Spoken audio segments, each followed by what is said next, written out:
नमस्कार कहुए बड़ अझटी आसे बड़ ठाकुर एमती तो प्रतिवर्ष रथयात्रा अनुष्ठित होले कहुए बड़ ठाकुर निज इच्छा ही सबकि करुँच आज पर्यंत भक्तटीए हो कि बा श्रद्धालुटे हो ठाकुरंकर मनर कथा को मापी पारुना एथिपाई तो कहुए से इच्छामय ठाकुर एमती भितर आज आम टे आलोचना करवा बड़ ठाकुर जितेबले रत्नवेदी छाड़ी जन्मवेदी अभिमुखे जाइथांती टाहिया से धारण करथांती हेले प्रकृत में से टाहिया कौन से संपर्क में आलोचना करवा एथि आम सहित अतिथि रूप जोड़ी होती संस्कृति गवेषक डॉक्टर सन्यासी महाराणा आज्ञा नमस्कार।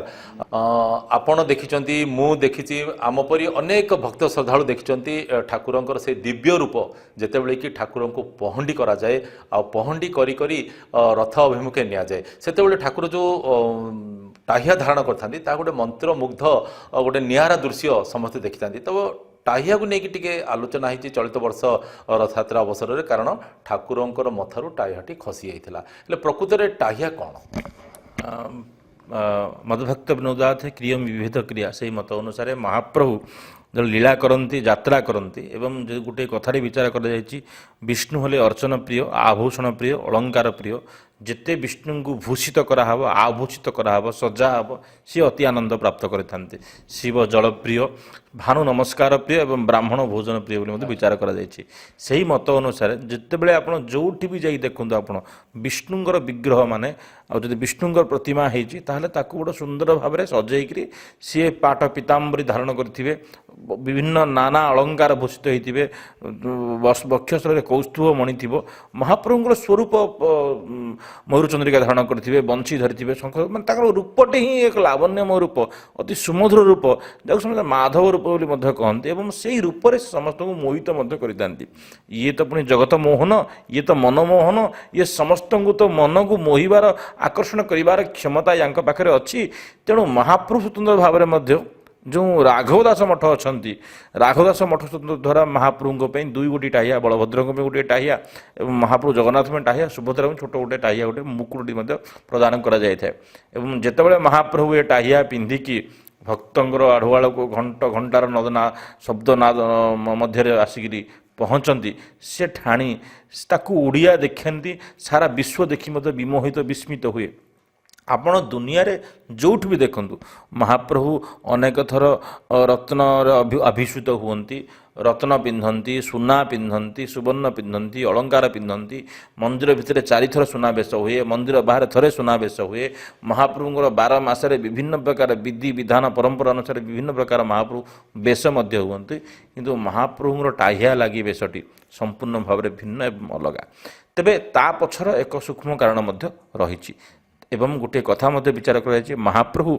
आज यही कथा मध्यम संपूर्ण जगत निर्देशन देले जे आपण मैंने जो यात्रा करेंगे टाहिया के पिंधते महाप्रभु जो स्नान वेदी को आसती पुणी जिते महाप्रभु रथ उपरू आसती रथरू गुंडीचा घर को जाती गुंडीचा घर पुणी रथ को आसती रथर नीलाद्रि विजय हुए तेणु यात्रा समय ही महाप्रभु टाहिया कहीं पिंधती महाप्रभु अन्य टाहिया पिंधती तेरे केते कहीं यात्रा समय भी टाहिया सहित सजई होगा सहित महाप्रभु कौन कौन जिनस व्यवहार करती एवं मनीष मैंने कि निज भाव में आपणवा दरकार ताहा हूँ आज एक मूल उद्देश्य चलन प्रतिफलित हुए एवं जड़े मनीष घर बाहर समय ता मन में थाए जे मुझे कौन पिंधिकी बाहरी जमी आम महाप्रभु टाइया पिंधिकी बाहर मुझे केमी जो मुझे बाहर को बाहर आप बाहर को बाहरती निज सजे हो बाहरती तो लोक गोटे प्रेजेंटेशन थाए लोकर जमी बेश सेमती आस बोली कहुई एवं आपण परिपाटी को लेकिन लोक आपको आकलन करेंगे आपणकर आचरण किपर आप प्रकृति किपर व्यक्तित्व किपर विचार कराए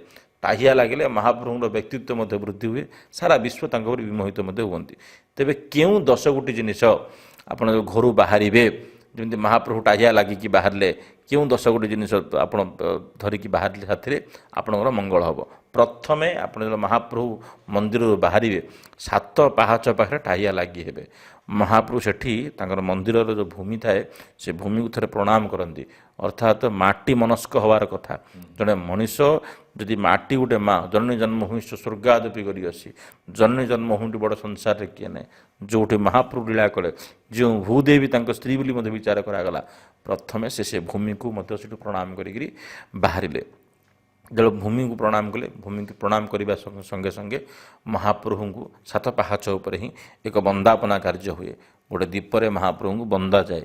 କୁହାଯାଏ ଘରୁ ବାହାରିବା ସମୟରେ ଯଦି ଦୀପଟି ଦେଖିକିରି ଆପଣ ବାହାରିବେ, ଆପଣ ସମସ୍ତ କାର୍ଯ୍ୟ ସିଦ୍ଧ ହେବ, ସମସ୍ତ ଅଭିଷ୍ଟ ମନସ୍କାମନା ପୂର୍ଣ୍ଣ ହେବ, କାର୍ଯ୍ୟ ଅବିଘ୍ନରେ ସମାପନ ହେବ ବୋଲି କୁହାଯାଏ। ଯେତେବେଳେ ଘରୁ ବାହାରନ୍ତୁ, ମହାପ୍ରଭୁଙ୍କ ନୀତି ଅନୁସାରେ ଗୋଟେ ଦୀପକୁ ଦେଖିକି ମଧ୍ୟ ଆପଣ ବାହାରନ୍ତୁ। ତାପରେ କ'ଣ ଦେଖିବେ? ଗୋଟେ ଶ୍ରୀଫଳ ଦେଖିବେ। ମହାପ୍ରଭୁଙ୍କର ଅଷ୍ଟାଙ୍ଗ ଶରୀରକୁ ଗୋଟେ ଶ୍ରୀଫଳ ଦ୍ୱାରା ସ୍ପର୍ଶ କରାଯାଏ ଏବଂ ତାକୁ ଭାଙ୍ଗି ଦିଆଯାଏ। ଆପଣ ଦେଖନ୍ତୁ, ଯେତେବେଳେ କୌଣସି ଯାତ୍ରାରେ ବାହାରିବେ, ଗାଡ଼ି ଆଗରେ ହେଉ କି ଘରୁ ବାହାରିବା ସମୟରେ ହେଉ, ଗୋଟେ ନଡ଼ିଆଟି ଭାଙ୍ଗି ଦିଆଯାଏ, ଫିଙ୍ଗି ଦିଆଯାଏ। କୁହାଯାଏ ସମସ୍ତ ନେଗେଟିଭିଟି ସେଠି ଦୂର କରିଦିଆଯାଏ ଏବଂ ସେ ନଡ଼ିଆଟି ଯାତ୍ରାକୁ ସଫଳ କରାଏ। କୌଣସି କର୍ମ ଖଣ୍ଡିତ ହୁଏନି। ନଡ଼ିଆ ଭାଙ୍ଗିଲା ମାନେ କାମ ଆପଣଙ୍କର ସୁଫଳ ହୋଇଯିବ। ତାପରେ ମହାପ୍ରଭୁ ମୁଣ୍ଡରେ କିଛି ଦୁର୍ବାଦଳ ଧାରଣ କରନ୍ତି। ଦେଖନ୍ତୁ, ଟାହିଆର ସର୍ବା ଉପରେ କିଛି ଦୁର୍ବାଦଳ ଥିବ। ସେ ଦୁର୍ବାଦଳ ସହିତ ପୁଷ୍ପ ସଂଯୁକ୍ତ ହୋଇଥିବ। ଜରି, ଜମ୍ବୁରା, ସୋଲ, କାଠି, ବାଉଁଶରେ ତିଆରି ହୋଇଥିବ। ସିଏ ଗୋଟେ ଟାହିଆ, ସୁନ୍ଦର ମୁକୁଟ ଯେଉଁ ଟାହିଆ ଉଠିଥାଏ ଏବଂ ମହାପ୍ରଭୁ ଦୁର୍ବାଦଳ ଧାରଣ କରନ୍ତି। କୁହାଯାଏ ବିଷ୍ଣୁଙ୍କର କେଶ ହେଉଛି ଦୁର୍ବାଦଳ, ତେଣୁ ସମସ୍ତେ ଦୁର୍ବାକୁ ଧାରଣ କରିପାରିବେ। ଦେବୀ ଦୁର୍ଗାଙ୍କୁ ଛାଡ଼ିଲା ପରେ ଆପଣ ସମସ୍ତ ଦେବଦେବତାଙ୍କୁ ଦେଖନ୍ତୁ, ଦୁବ ଅତି ପ୍ରିୟ। ଶିବଙ୍କର ପ୍ରିୟ, ସୂର୍ଯ୍ୟଙ୍କର ପ୍ରିୟ, ଗଣେଶଙ୍କର ପ୍ରିୟ, କିନ୍ତୁ ଦେବୀ ଦୁର୍ଗାଙ୍କୁ କେବଳ ଦୁର୍ବାଦଳ ଦିଆଯାଏ ନାହିଁ, କାରଣ ସିଏ ବିଷ୍ଣୁଙ୍କର କେଶ ବୋଲି ମଧ୍ୟ ବିଚାର କରାଯାଏ। ତାପରେ ଆସିଲା ପୁଷ୍ପ। ମହାପ୍ରଭୁ ଅନେକ ସମୟରେ ଅନେକ ପୁଷ୍ପ ଧାରଣ କରନ୍ତି। ସମପରିମାଣରେ ଯେତେବେଳେ ମହାପ୍ରଭୁ ଯାତ୍ରାରେ ବାହାରନ୍ତି, ଟାହିଆରେ କିଛି ଫୁଲ, ତୁଳସୀ ମଧ୍ୟ ଲାଗି ହୁଏ ଏବଂ ନିଜ ପାଖରେ ପୁଷ୍ପ ମଧ୍ୟ କିଛି ଲାଗନ୍ତି।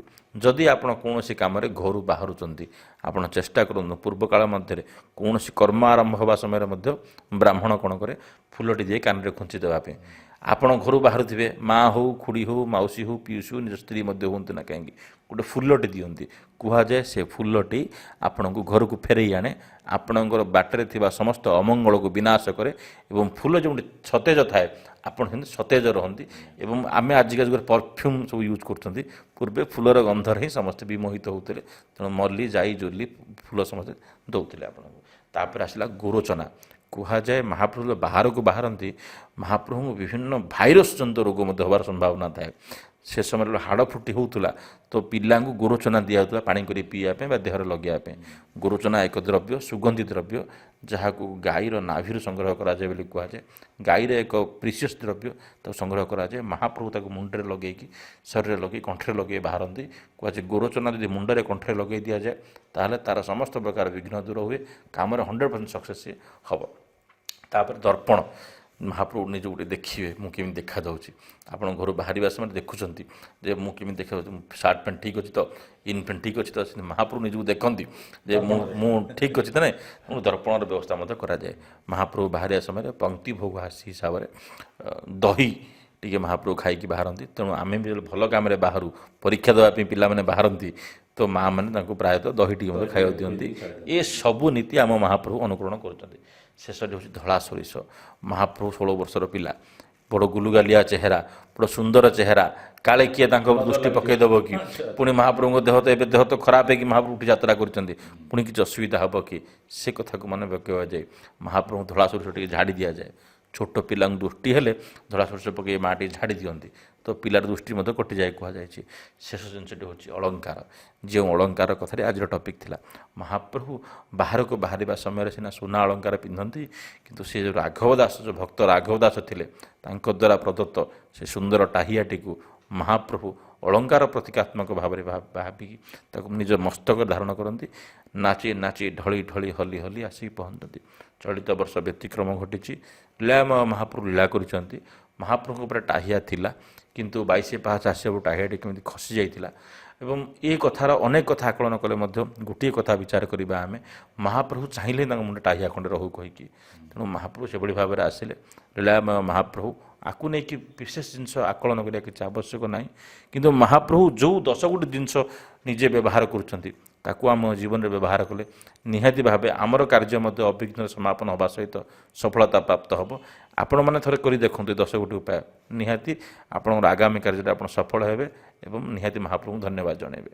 ନିହାତି ରୂପେ ତ ଏଥିପାଇଁ କୁହାଯାଏ ଧନ୍ୟ ଆମ ସଂସ୍କୃତି ଧନ୍ୟ ଆମ ପରମ୍ପରା ବିଶେଷ କରି ଜଗନ୍ନାଥ ସଂସ୍କୃତିର ପ୍ରତିଫଳନ ବ୍ରହ୍ମପୁରର ଯେଉଁ ବିଶ୍ୱ ପ୍ରସିଦ୍ଧ ଠାକୁରାଣୀ ଯାତ୍ରା ହେଉଛି ସେଠି ମଧ୍ୟ ଦେଖିବାକୁ ମିଳିଥାଏ କାରଣ ମା ଯେତେବେଳେ ଶାଶୁଘରୁ ବାହାରି ବାପ ଘରକୁ ଆସିଥାନ୍ତି ଆଉ ନଗର ପରିକ୍ରମାରେ ବାହାରିବା ସମୟରେ ମା ଏହି ଟାହିଆ ଧାରଣ କରିଥାନ୍ତି ଆଜିର ପ୍ରସଙ୍ଗକୁ ଏଠି ରଖି ଆପଣ ସାଥୀ ପ୍ରକାଶ ବିଦାୟ ଦିଅନ୍ତୁ ପୁଣି ଥରେ ଆଉ ଏକ ପ୍ରସଙ୍ଗ ଆପଣଙ୍କ ସହିତ ଆମେ ଯୋଡ଼ି ହେବୁ ନମସ୍କାର।